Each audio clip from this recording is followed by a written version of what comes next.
السلام عليكم ورحمة الله وبركاته.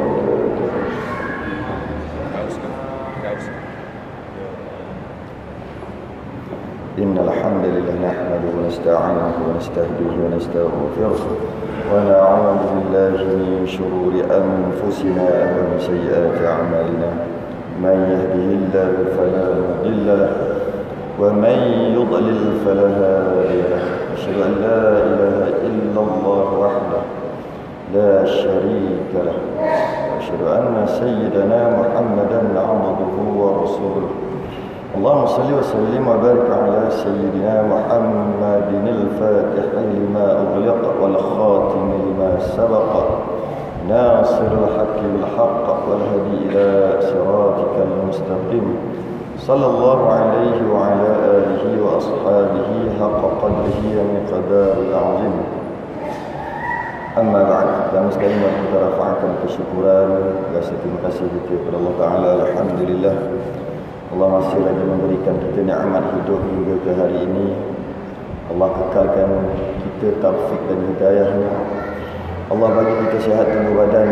Allah buka lapang masa pada kita, yang mana ramai di antara kita di luar sana yang Allah sempitkan masa mereka. Mereka ada 24 jam, kita pun ada 24 jam. Tapi kita dapat duduk dapat solat berjemaah, dapat duduk dalam majlis ilmu, dapat hadir. Mereka dapat 24 jam juga, tapi tak dapat hadir. Allah sempitkan.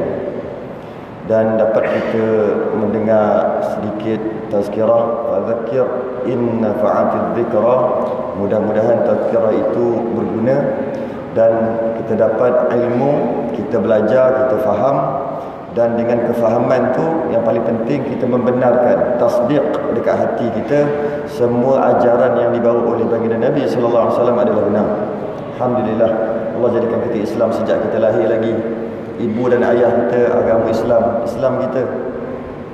Yang mana Islam kita ni tak perlu bergaduh dengan orang.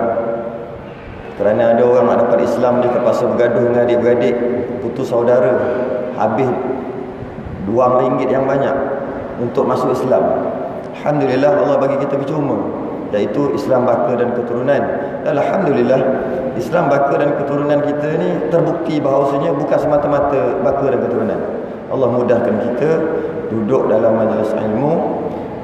Allah bagi kita keupayaan untuk menerima kalam perkataan alim ulama, tutup guru, kiai-kiai, awliya Allah, yang mana mereka adalah warasatul anbiya. Silsilah ilmu mereka sampai kepada Nabi sallallahu alaihi wasallam dan melayakkan kita menerima akidah yang benar dan syariah yang benar, yang mana itu akan menyelamatkan kita dekat pada mahsyar nanti. Alhamdulillah, kita dapat beramal dengan satu daripada ayat-ayat Al-Quran. Fa idza faraghta fansab. Apabila kamu telah selesai melakukan satu amal ibadah, amal kebajikan, jangan berhenti, lakukanlah amal ibadah yang seterusnya. Fa idza faraghta fansab wa ila rabbika farghab.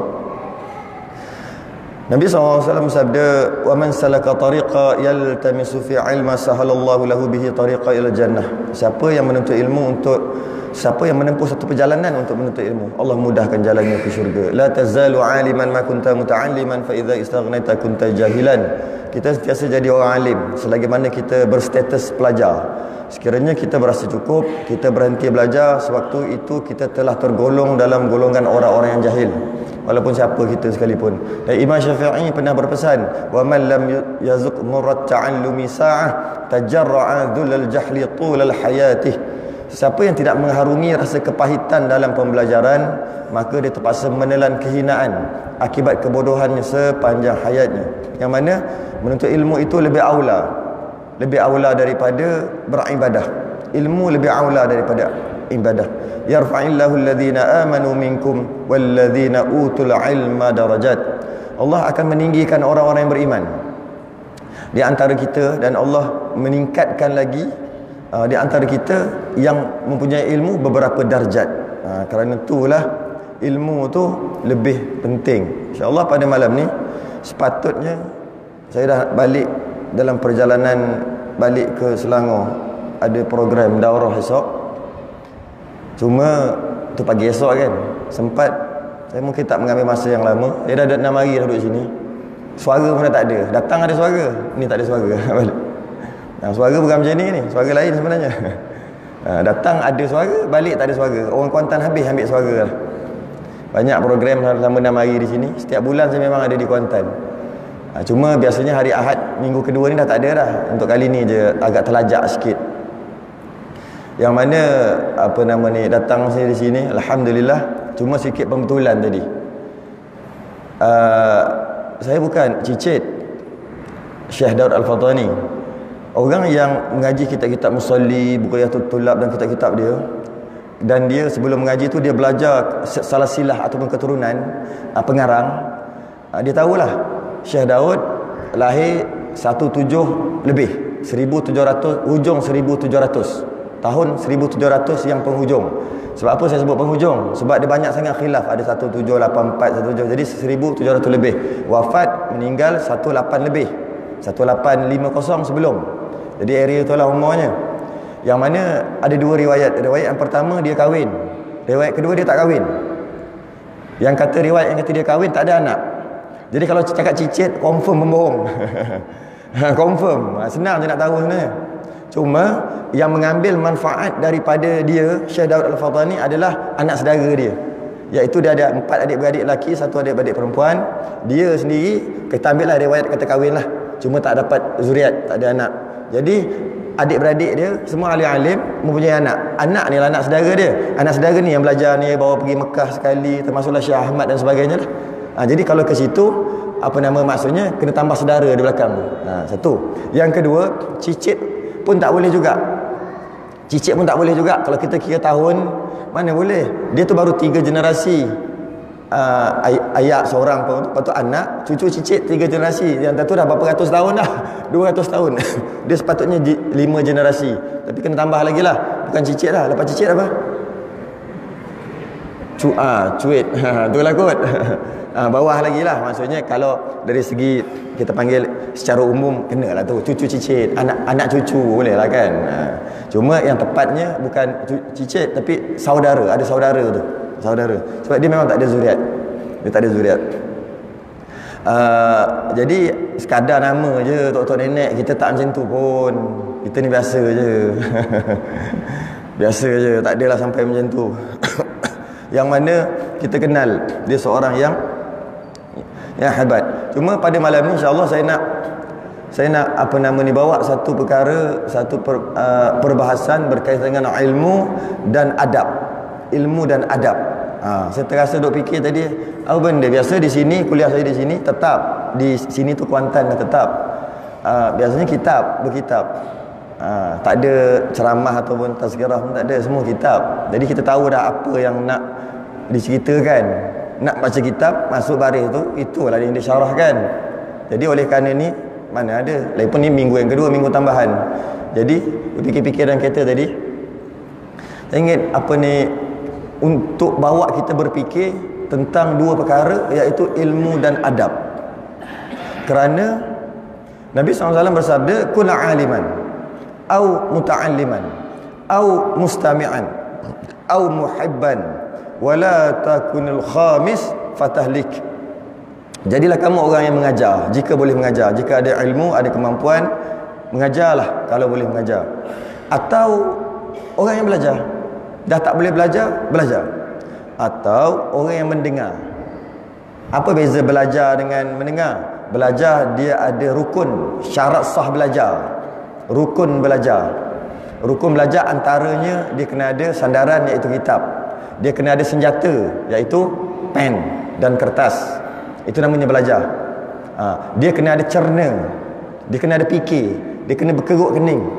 Dia tak boleh relax. Itu bukan belajar nama. Mungkin martabat yang lain. Yang belajar, dia mesti, yang dipanggil muta'alliman, dia mesti perlu cerna, perlu fikir, perlu penat, perlu balik tu termenung. Apa yang nak dipahamkan. Itu. Tapi mustami'an. Kalau tak boleh jadi orang belajar, jadi orang mendengar. Kan mendengar ni belajar juga tidak berbeza. Mendengar martabat yang bawah lagi sikit, iaitu apa nama dia, cuma mendengar apa yang sempat tangkap, itu yang dia tangkap. Tanpa ada dhabit, tanpa ada catatan. Yang mana? Dia panggil tazkirah. Tazkirah ataupun ceramah-ceramah macam tu. Apa yang mana dapat, ambil. Jadi adakah hukum-hukum yang terperinci, tak adalah hukum terperinci, mesti kena tulis kan. Jadi kalau tak boleh jadi orang belajar sekalipun, jadilah orang mendengar. Au muhibban, kalau tak boleh jadi orang yang suka kepada majlis ilmu, majlis memperingati Allah, suka, tapi dia tak pergi. Dia suka, antara dia suka, ada apa, ada majlis ilmu, dia hantar nasi lemak, dia tak pergi. Kalau dia pergi, namanya dia mendengar. Kalau dia pergi bawa senjata, bawa pen, bawa kertas, bawa kitab, namanya belajar. Kalau dia pergi duduk kat depan, namanya mengajar. Dia tak, dia hantar nasi lemak je. Tapi namanya muhibban, orang suka. Budak tahfiz ke, budak pondok macam ni, orang pondok bagi duit RM10 sikit-sikit je pun, maknanya apa? Dia suka. Tapi jangan jadi orang yang satu lagi ni. Apa dia? Fatahlik, kamu akan binasa. Dia mengajar pun tidak, belajar pun tak, mendengar pun tak, suka pun tak. Orang nak datang belajar, orang nak mengajar, orang nak mengajar ilmu, dia halang. Jangan jadi macam tu. Jangan jadi macam tu, kerana kamu akan celaka. Okey. Dan kenapa? Kerana hanya dengan ilmu kita dapat keluar daripada kegelapan kejahilan dan kepada terangnya ilmu. Terangnya ilmu. Malah Imam Abu Laits pernah berkata, sesiapa yang duduk mengaji, belajar ilmu, dan dia belajar ilmu tu, satu pun dia tak dapat, apa pun dia tak dapat. Duduk belajar tapi apa pun dia tak dapat. Maksudnya ilmu pun dia tak dapat, tapi datang belajar. Okey. Walaupun dia tak dapat apa-apa, dia dah dapat 7 kemuliaan. Tak dapat apa-apa ni, tak faham apa pun. Mungkin perbahasan terlalu tinggi, mungkin dia tu yang slow sikit, tak kisahlah, cuma dia datang majlis ilmu, apa pun dia tak dapat. Okey.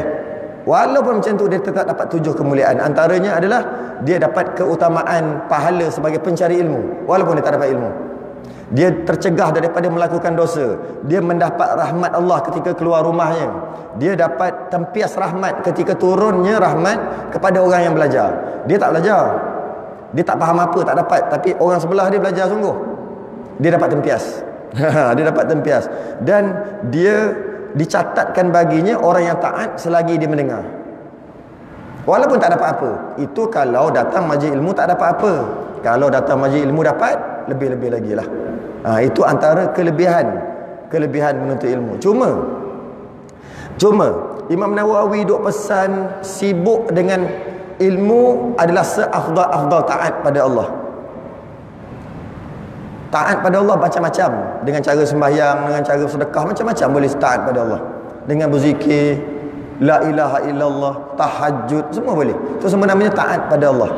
Tapi dalam banyak-banyak perkara kebaikan, paling besar ataupun seafdal taat adalah menuntut ilmu. Sama ada belajar ataupun mungkin mengajar. Kerana besarnya keutamaan majlis ilmu ni, saya selalu sebut istilah ni, tapi istilah ni agak, bukan kontroversi, agak perlu dicerna sikit untuk nak faham. Ilmu, dia tak ada ilmu sesat. Ilmu tak ada ilmu sesat. Ilmu tak ada ilmu salah. Saya banyak, mana-mana macam saya akan sebut yang ini. Yang lain-lain tu ada yang tak sebut, tapi yang ni saya akan sebut juga. Ilmu tak ada ilmu salah, tak ada ilmu sesat, tak ada ilmu hitam, tak ada. Semua ilmu betul. Al-ilmu nurun, ilmu itu cahaya, dengan maksud semua ilmu betul, tak ada ilmu salah. Habis tu yang dikatakan ilmu sesat tu, yang kena tangkap tu lah, ajaran sesat tu lah, ajaran sesat tu lah, kan ilmu salah tu. Sebenarnya yang dikata ilmu hitam, ilmu salah, ilmu sesat tu, sebenarnya awal-awal lagi dia bukan ilmu dah. Dia adalah satu maklumat yang salah. Kerana maklumat dan ilmu dua martabat yang berbeza. Benda ni kita panggil information technology ataupun teknologi maklumat, bukan ilmu. Ini maklumat. Semua maklumat masuk dalam ni, kita boleh tengok. Ni tu masuk telefon, internet tu lah. Yang mana bila namanya maklumat, dia mungkin terdedah kepada betul dan dia mungkin tak betul. Tapi kalau ilmu mesti betul. Tak ada ilmu salah. Jadi jika ilmu tu salah, sebenarnya awal-awal lagi dia bukan ilmu. Awal-awal lagi dia bukan ilmu, dia adalah maklumat yang salah. Sebab ilmu mesti betul. Sebab Nabi kata al-ilmu nurun, ilmu tu cahaya, maknanya betul. Contoh yang apabila kita memikirkan, pernah dengar tak istilah hadis maudhu'? Tak pernah dengar? Hadis palsu, samalah tu. Hadis maudhu' tu hadis palsu. Pernah dengar kan? Hadis palsu hadis bermaksud perkataan Nabi ataupun perbuatan Nabi. Hadis maudhu' bermaksud bukan orang reka. Kalau lah orang reka, kenapa sebut hadis? Sebut hadis maudhu', hadis palsu. Tapi sebenarnya dia bukan hadis, dia bukan perkataan ataupun perbuatan Nabi. Habis itu kenapa kata hadis? Tapi hadis palsu lah. Tujuan bagi tahu hadis maudhu', tujuan bagi tahu hadis palsu, nak bagi tahu dia bukan hadis. Boleh tak? Tu tujuan sebut hadis palsu. Tu hadis maudhu' kau baca tu, hati-hatilah. Jangan, Nabi tak cakap, jangan kita kata Nabi cakap. Itu hadis palsu tu. Tujuan kita sebut hadis dan kemudian palsu, kita nak bagi tahu itu bukan hadis, itu bukan Nabi cakap. Macam tu juga sebut ilmu sesat. Tujuan sebut ilmu sesat nak bagi tahu dia bukan ilmu. Sebab dia cuma maklumat yang salah. Kerana ilmu mesti betul. Tak ada ilmu salah. Sebab ilmu mesti betul. Salah satu sifat Allah kan, al-ilm, ilmu. Kalau sesat, macam mana pula tu? Jadi dari segi istilah, kita dah faham tu dah betul dah. Maksud kita tu, itu ilmu sesat, kita nak bagi tahu dia tu salah. Cuma yang tepatnya itu bukan ilmu awal-awal lagi. Itu awal-awal lagi dia bukan ilmu, dia satu maklumat yang salah. Jika maklumat itu betul, namanya ilmu, naik martabat. Jika maklumat itu salah, dia kekal dekat maklumat, dia tak akan jadi naik jadi ilmu, walaupun kita kata ilmu sesat sekalipun. Itu dari segi istilah je. Yang kita dah amal betul dah. Cuma dari segi istilah je. Yang mana apabila ilmu itu dia penting dan dia tu besar, maka dia ada dua. Hanya ada dua. Sama ada ilmu tu jenis fardu ain ataupun ilmu tu jenis fardu kifayah. Itu jenis-jenis ilmu lah, sedikit lah. Jadi mempelajari ilmu fardu ain dapat pahala fardu. Fardu lah, fardu tu dapat pahala wajib. Mempelajari ilmu fardu kifayah dapat bawah sikit. Macam mana kita sembahyang zuhur, mestilah dapat pahala fardu. Sembahyang jenazah kuranglah sikit sebab dia fardu kifayah. Macam tu juga dari segi pembahagian ilmu. Ada ilmu fardu ain, ada ilmu fardu kifayah. Ilmu fardu kifayah sebahagian dah belajar, yang lain tak payah. Macam mana menguruskan jenazah, macam mana solat jenazah. Tapi fardu ain, macam mana solat. Dengar seorang ni dah solat zuhur, satu kumpulan ni dah solat zuhur, yang kat rumah tu tak solat zuhur tetap berdosa juga. Sebab dia fardu ain, wajib atas setiap orang. Tak boleh nak orang lain buat, tak boleh. Tapi berkaitan dengan solat jenazah boleh. Di kawasan Baluk Makmur ni tak ada jenazah, tak ada seorang pun urus, tak ada seorang pun solat jenazah hingga ditanam tanpa solat, semua satu qariah berdosa. Sebab fardu kifayah. Seorang je budak main guli kat depan, main gasing kat depan, umur 8 tahun, dah mumayyiz, semayang betul. Dia seorang je, Allahu Akbar, takbir 4 kali, sah.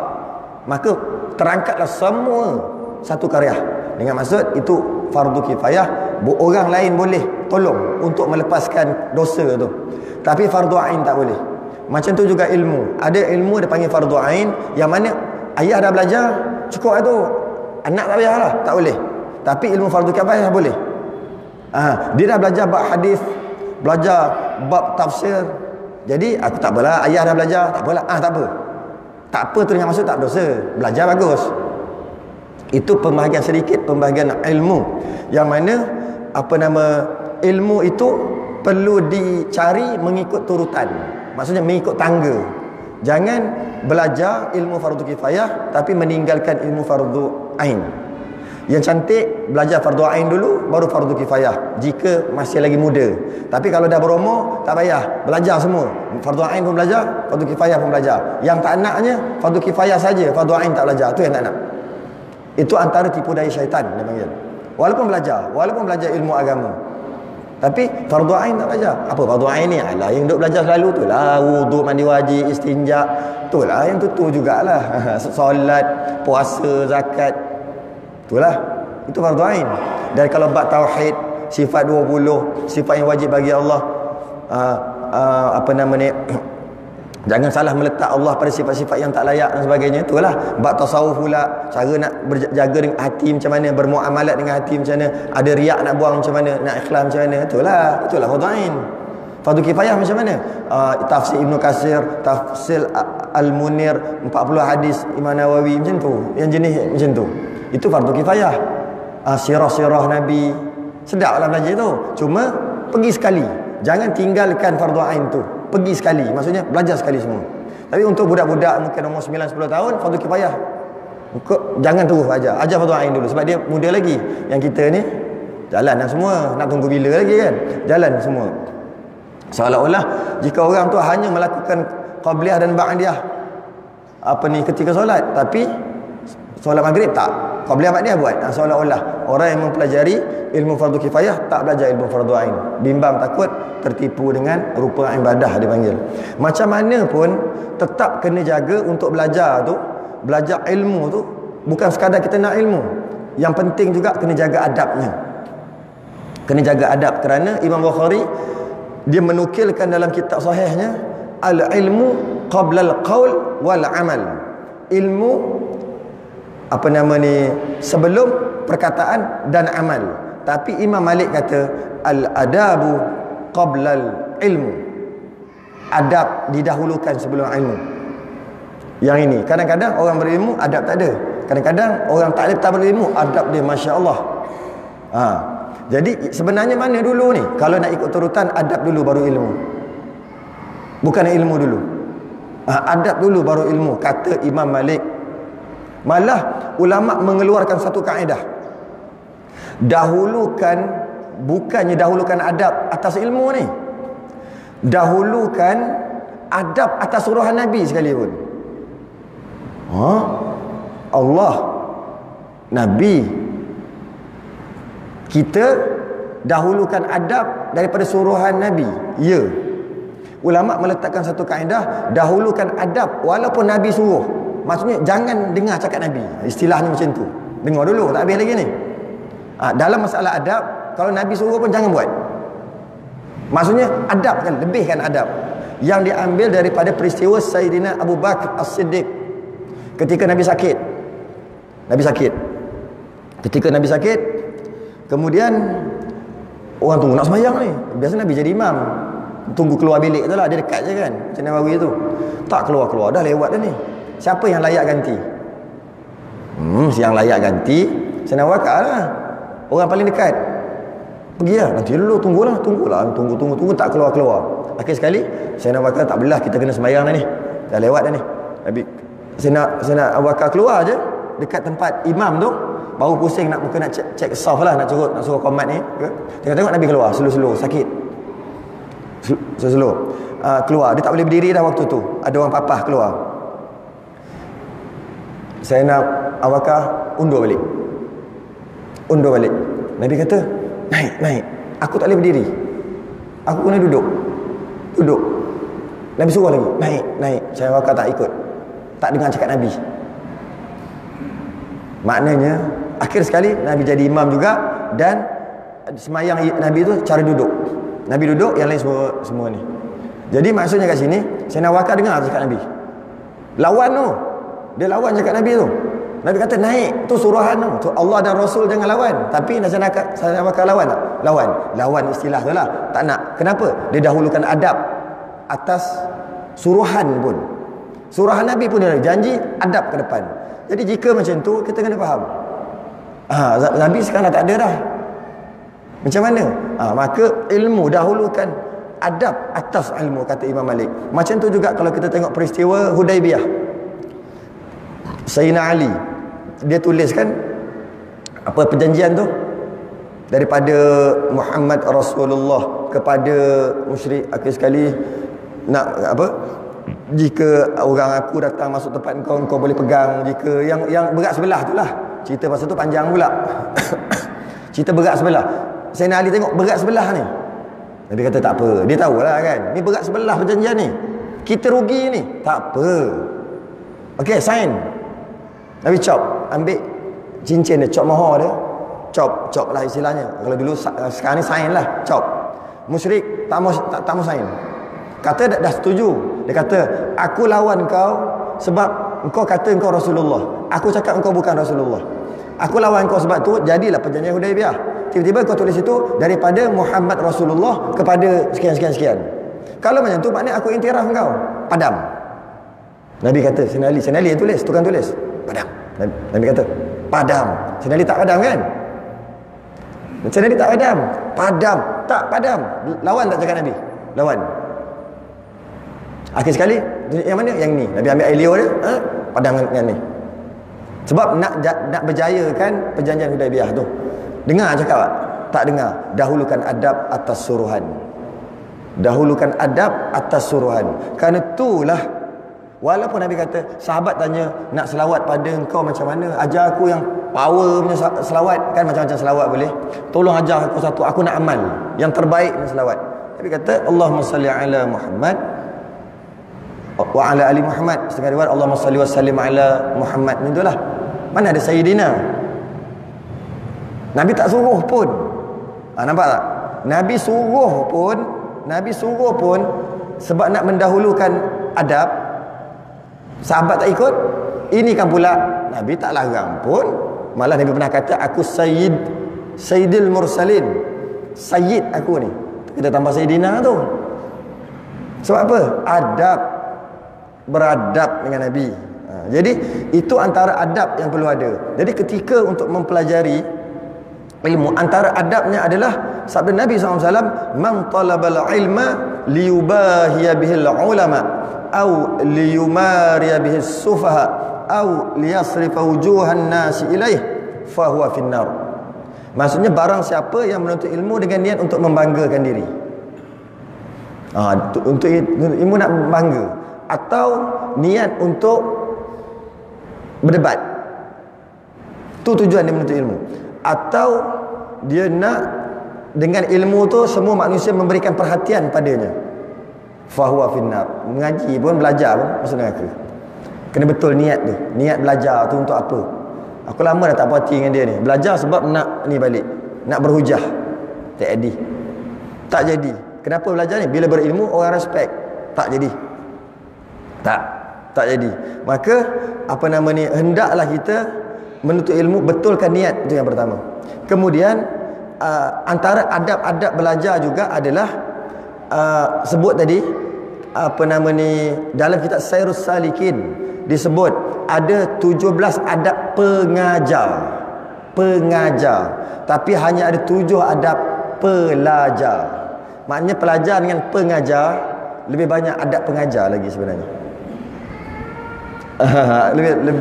lebih banyak adab. Kerana kadang-kadang pengajar ni dia kena keras, kena marah bila agama kita disentuh oleh orang kafir. Takkan nak, janganlah macam tu. Apa ni, lakum dinukum waliyadin kan. Aku agama aku, kau agama kau. Kenapa kau kacau? Macam tu ke? Bila agama kita disentuh oleh orang kafir ataupun nak diubah, mana boleh. Masa tu kena keras. Tapi ada keadaan mungkin sesama, bukan dengan kafir, sesama kita, dia kena lembut. Walaupun ni cerita salah lah ni. Kalau betul, apa pula nak lembut? Cerita ada kesalahan yang berlaku, salah faham yang berlaku, bincang-bincang, dia kena lembut. Ada keadaan untuk berdakwah kena lembut. Sesama dia, kadang-kadang dia kena kuat, kena keras. Dia tak boleh lembut aja, tak boleh. Dia tak boleh keras, dia tak boleh juga. Dia ada keadaan. Sebab tu adab tu banyak. Malah Nabi SAW pernah marah seorang, bukan marah, dia marahlah, mengangkat suara seorang yang dia waktu dah lewat asar, dia pergi ambil wuduk. Ketika dia ambil wuduk, tumit ataupun buku lali dia tak terkena air sikit, dia tergesa-gesa. Nabi kata apa tau? Wailul lil aqabi minan nar. Tapi Nabi tak cakap macam tu. Dia punya nada macam ni. Wailul lil aqabi minan nar. Wailul lil aqabi minan nar. Marah tu, apa dia? Celaka tumit dalam neraka. Kita kata kan, relax tumit je pun tak kena air. Bagi tahulah, tumit tak kena air, nanti tak sah sembahyang, basuh balik. Cukup lah. Kenapa nak marah-marah? Ada keadaan kena marah. Ada keadaan slow-slow je. Ni cerita yang salah ni. Cara untuk berdakwah. Malah adabnya sangat banyak. Kenapa Nabi marahnya? Kerana ramai orang dalam masalah wuduk, membasuh kaki lah paling problem. Banyak, ada mungkin selotip, ada mungkin cat, ada mungkin dia ada merekah, lepas tu batu duduk kat dalam tu. Jadi tak kena tu, tak kata tu. Dia pula buka paip, golek kaki. Mana ada duduk pegang? Padahal sunat selati tu macam ni. Tapi tak, buka je laju, golek je kan. Biasa dah buat. Saya buat macam tu juga. Tak sembang lah. Maksudnya duduk golek macam tu je. Mana ada duduk pasal jubah. Bila golek macam tu, nasib-nasib tak apa. Habis kalau kata ada cat kat bawah tak perasan. Mana benda tu penting, menyebabkan tak sah wuduk. Bila tak sah wuduk, tak sah sembahyang. Sebab tu Nabi marah. Tapi kalau orang ambil wuduk, muka tak kena, ke tangan tak kena ke, marah biasa-biasa je. Jangan buat macam tu. Wuduk kena sempurna, nanti tak sah sembahyang, biasa. Tapi kalau kaki, Nabi wailul lil aqabi minan nar. Celaka tumit dalam neraka. Oi, marah sungguh. Ya, itu yang akan berlaku di akhir zaman. Malah zaman dulu berlaku, sampai sekarang berlaku.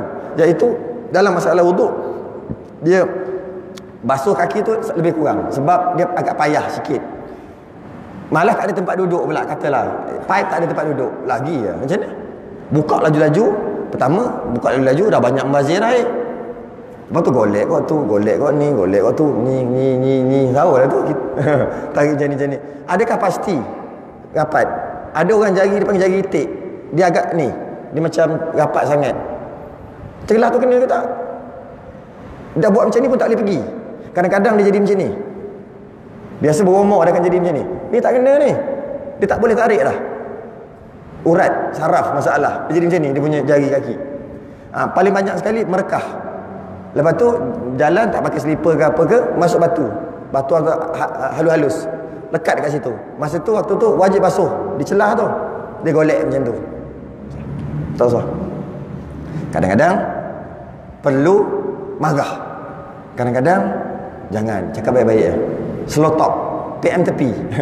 Kadang-kadang kena marah. Tengok keadaan. Kerana itulah banyaknya adab guru berbanding dengan adab pelajar. Pelajar adalah ada adab dia juga, tapi adab guru lebih lagi. Dan antaranya adalah dalam kitab Syairus Salikin, saya ambil sikit ni. Maka hendaklah ia guru menegah orang yang belajar fardu kifayah sebelum sempurna fardu ainnya. Beliklah kitab Syairus Salikin, selalu duduk mengaji.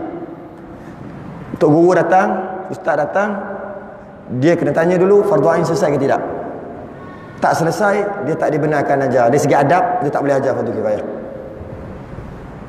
Kalau bahasa saya tu, basuh berak dah kerti belum? Istinja lah bahasa Arabnya. Sama lah tu. Istinja basuh berak tu sama lah. Bunyi istinja terasa macam best bunyi, macam seronok tu basuh berak. Itulah dia. Itu syariat Nabi ajar. Basuh berak dapat pahala weh. Sebab Nabi ajar cara macam mana, kalau nak pakai batu macam mana. Dah belajar belum? Tahu tak apa syarat sah basuh berak? Tak tahu, tak boleh ajar fardu kifayah, kena ajar fardu ain. Kena ajar. Masuk kuliah muslimat. Saya bawa balik kuliah muslimat tu yang tak ada suara. Apa Kepadang apa nama tempat? Kuliah muslimat. Apa nama ni? Pergi. Okey, nak belajar, nak kuliah muslimat. Nak tetap ke? Oh ya ke nak tetap? Tak apa. Saya pun dah tak ada masa dah ni. Yang ini hari ni je yang ada. Itu pun pukul 9, pukul 10 sampai pukul 11.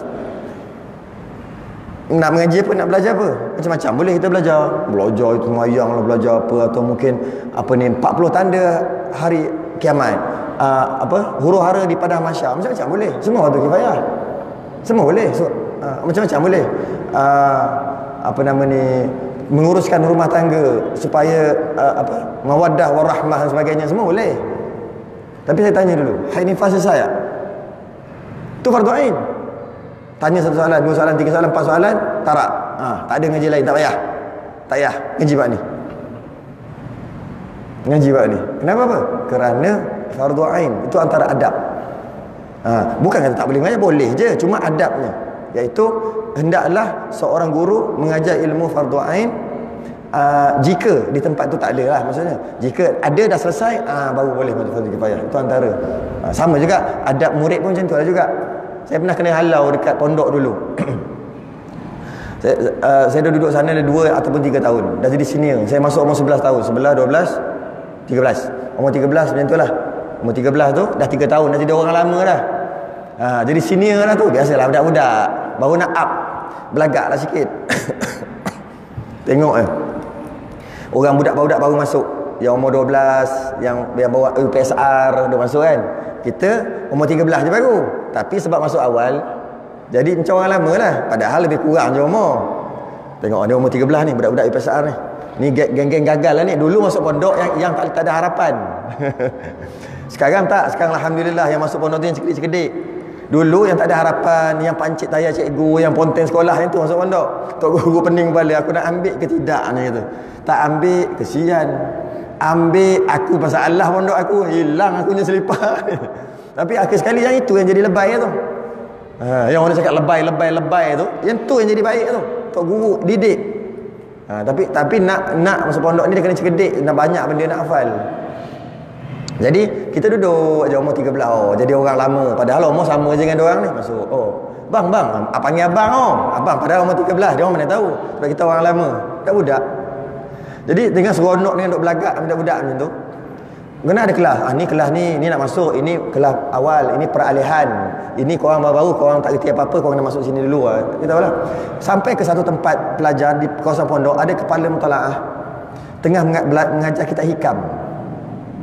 Tengah. Jadi kita bawa kita punya seronok belagak tu, kita terus mana-mana boleh masuk. Ni kita hikam. Korang rendah-rendah korang duduk sana. Kau pergi sana kau jangan masuk. Kita orang nak masuk 2-3 orang saya masuk. Padahal memang tak boleh masuk, mana boleh kelas orang. Tapi budak-budak masuk. Masuk duduk-duduk, Tok Guru berhenti terus. Bukan Tok Guru, kepala mutalaah. Dia hampir Tok Guru lah maksudnya. Dia dah boleh jadi Tok Guru lah. Berhenti terus mengajar. Tengok. Bang kata. Tahun berapa ni? Senyap. Tahun berapa ni? Tahun 3. Tubik. Basuh begok tak reti lagi. Ada kata gitu. Tubik. Basuh begok tak reti. Tak reti lagi nak belajar hikam. Tu adab yang diajar sampai sekarang saya ingat. Iaitu untuk belajar agama tak boleh main suka hati je ambil. Sebab agama ni banyak, ilmu ni banyak. Tak boleh main ambil suka hati, tak boleh. Dia ada step. Jika ambil suka hati, dia ada syariat dia panggil. Dia ada tariqat. Dia ada panggil hakikat dan dia ada panggil ma'rifat. Yang kita panggil peningkatan. Dan ada satu lagi jenis ma'rifat, dia panggil ma'rifatullah, yang belajar tauhid tu, yang setiap orang fardu ain tu ada juga. Ma'rifat juga. Jangan tukar dua ma'rifat tu. Terus duk tak belajar yang syariat ni. Terus lompat kepada ma'rifat. Contohnya urara, itu yang terjadi sekarang ni. Terjadi dalam negara kita. Dia punya pengikut jangan ramai. Bila kita tegur, kena balik. Alah, ini ustaz syariat, ustaz pekah dia panggil. Saya mengajar pekah banyak tempat di Selangor, Melaka, di sini banyak pekah. Ustaz pekah dia kata. Ustaz pekah dia panggil. Sebab apa? Yang dia ni dah sampai satu tahap hakikat. Kerana itu adalah isi yang sebenar katanya. Syariat ni adalah kulit luaran. Tujuan sembahyang kerana nak mendapat sembahyang yang sebenar dalam hati. Ni sembang sedap lah. Sembang kencang memang sedap pun. Bunyi pun sedap pun. Nak yang sembahyang yang sebenar di dalam hati, yang macam mana? Rabbi ja'alni muqimas salah. Macam mana Nabi Ibrahim sembahyang, macam mana Nabi-Nabi yang terdahulu sembahyang. Bukan macam ni. Tujuan kita sembahyang syariat yang tunggang-tunggik ni, yang ada rukun 13 ni, sebab nak dapatkan sembahyang tu. Bila dah dapat sembahyang tu, namanya daim. Waktu tu tak perlu dah yang ini, sebab dah dapat yang batin punya. Jadi dia sembahyang 24 jam. Sembahyang ni kulit aja. Sedap lagi punya tu. Jadi bila dah dapat tu, jadi tak payah sembahyang. Yang memang malas nak sembahyang ni lagi seronok lah. Ilmu apa ni? Menarik je nampak. Aku memang dah malas nak sembahyang. Maka kenapa jadi macam tu? Kerana dalam Quran, pandai pula petik ayat Quran. Apa dia? Quran. Fawailul lil musallin. Neraka wail bagi orang sembahyang. Kenapa tu? Kenapa? Kita sambung. Alladzinahum an salatihim sahun. Mereka yang sembahyang, yang mana dia lalai daripada sembahyang. Dia sebut macam tu aja. Nampak? Lalai daripada sembahyang tu.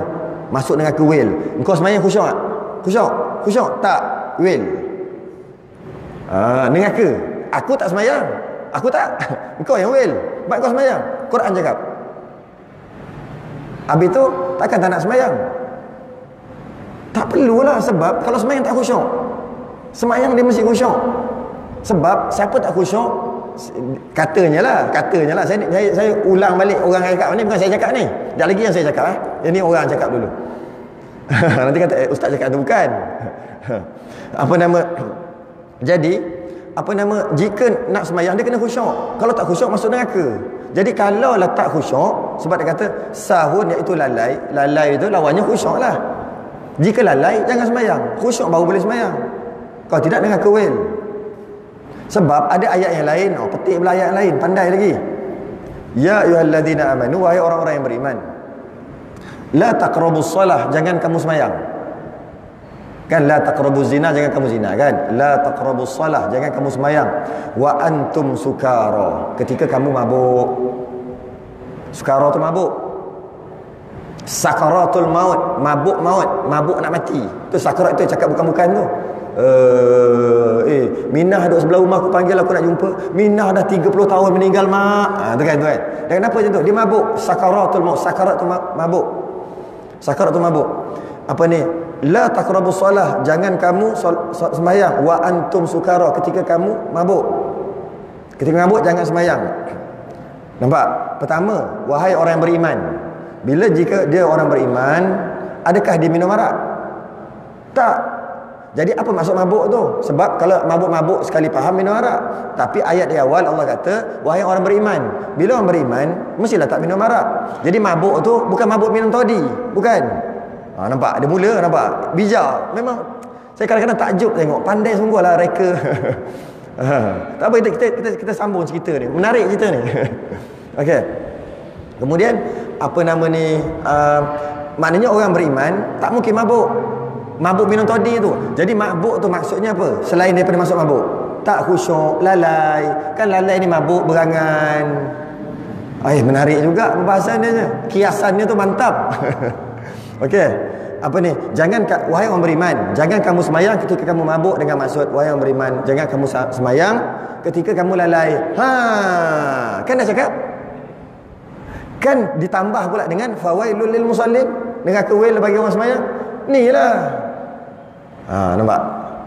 Sedangkan ulama ni dah bahas lama. Atha bin Dinar, ulama tafsir, dalam tafsir Ibnu Katsir ada sebut, alhamdulillahilladzi qal, segala puji bagi Allah yang berkata, yang berfirman, fawailul musallin alladzina hum an salatihim sahun wa lam yaqul, tidak, maha suci Allah yang tidak berfirman alladzina hum fi salatihim sahun. Mak bezanya an dengan fi aja.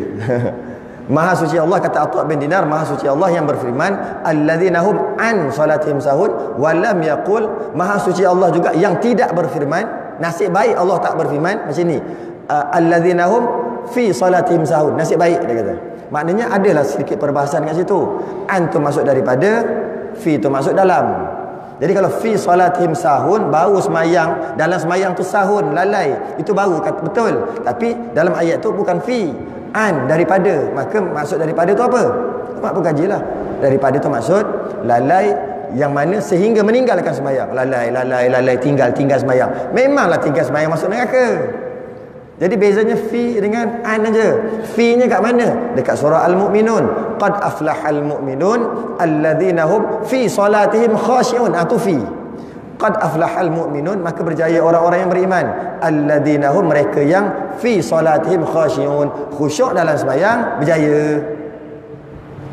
Bau betul itu dalam sembahyang. Khusyuk dalam sembahyang, berjaya.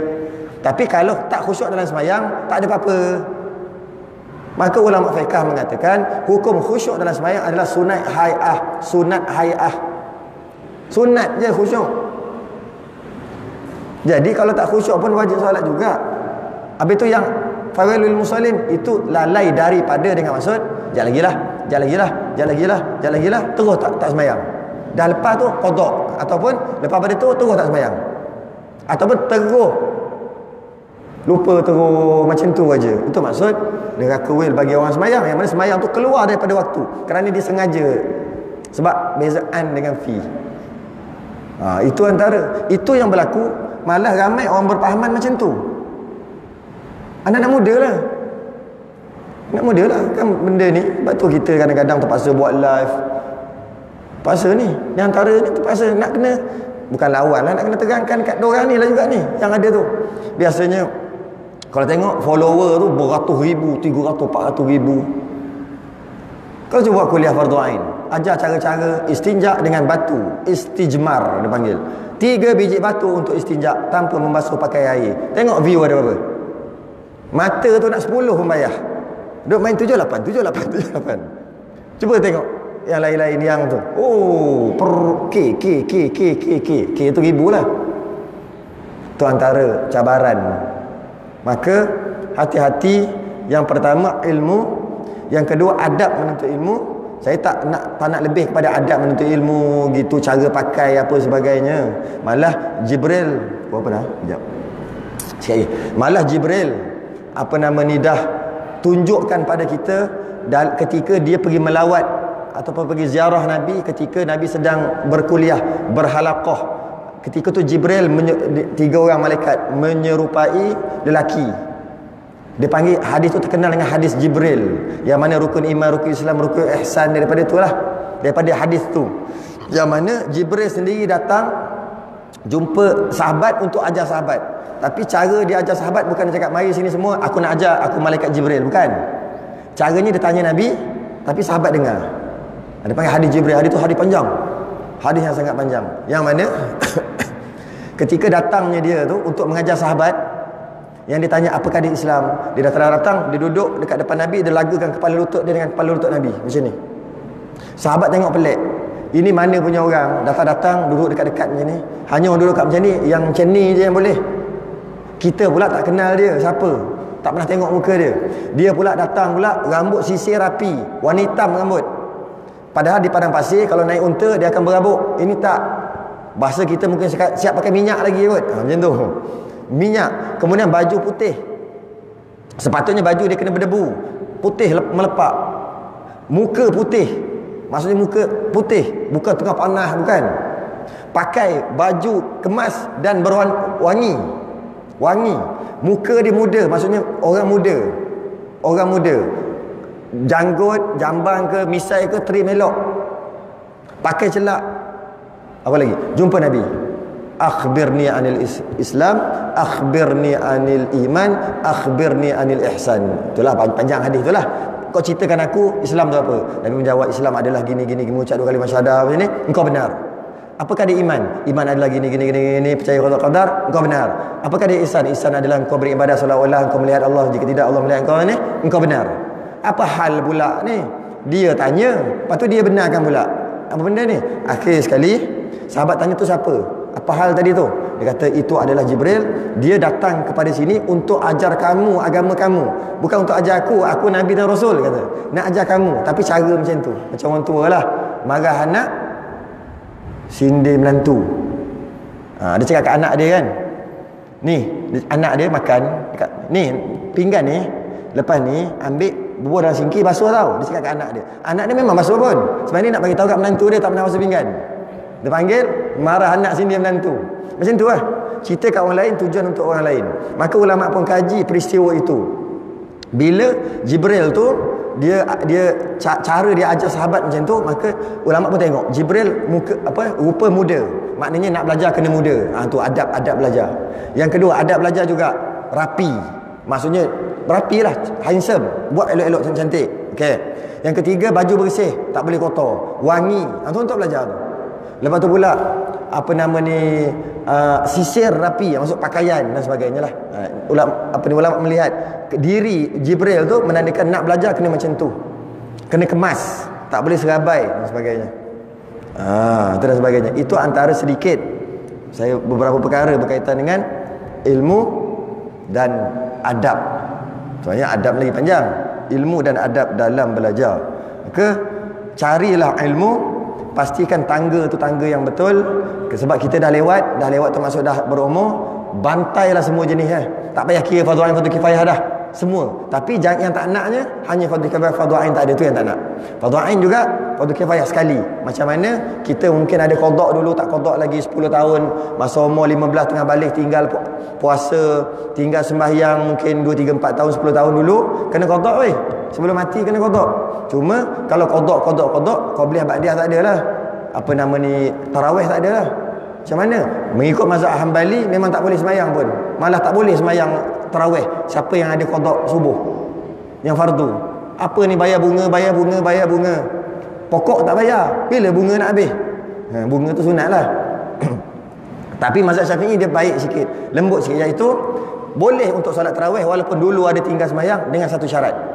dalam masa yang sama, sambil-sambil qada, sambil-sambil qabliyah ba'diyah maghrib qabliyah ba'diyah witir, sambil tarawih dan sebagainya. Macam tu juga, benda dah lewat, nak belajar ilmu fardu ain, masa yang sama fardu kifayah jalan sekali. Yang tak nak meninggalkan fardu ain kerana semata-mata nak belajar fardu kifayah. Wallahu a'lam wa ilmuhu atam. Kita tangguh dulu, kita sudahi dengan tasbih kafarah dan suratul subhanakallahumma hamdik asyhadu an la ilaha illa anta astaghfiruka wa atubu ilaik. Asinal insana lafi khusr illa alladhina amanu wa 'amilus salihati wa tawasaw sabr. Assalamualaikum warahmatullahi wabarakatuh. Elok juga saya nak bagi tahu satu kejap sikit lagi, saya terlupa pula, saya nampak muslimat ramai. Saya akan datang di sini balik 14 bulan 3 di UIA Indra Mahkota. Saya mengajar di tempat macam tu lah. 21 hari bulan nanti di UMP. Tapi saya tak nak bercerita yang UMP tu, nak cerita yang UIA. Ada satu daurah dibuat, daurah haid, nifas dan istihadah di UIA Indra Mahkota pada 14 bulan 3. 2 kali. 14 bulan 3 sekali, bulan 4 nanti 11 bulan 4 kot, saya tak ingat. Bulan 4 sekali lagi bab nifas. Dibuka untuk orang awam. Saya nak beritahu je lah. Takut-takut nanti kata tak ada nak belajar kat mana, boleh pergi UIA. Kat situ pensyarah ada, mahasiswa semua ada. 14 bulan 3 di UIA. Daftar terus sana pun boleh, cari kat mana. Sebab saya tak tahulah bangunan mana satu, tapi kalau tanya guard tu tahulah. Dijemput untuk pergi. Kalau nak telefon tak perlu guard, pergi ajalah kot. Bagi orang perempuan. Wallahu a'lam. Assalamualaikum warahmatullahi wabarakatuh. Allah.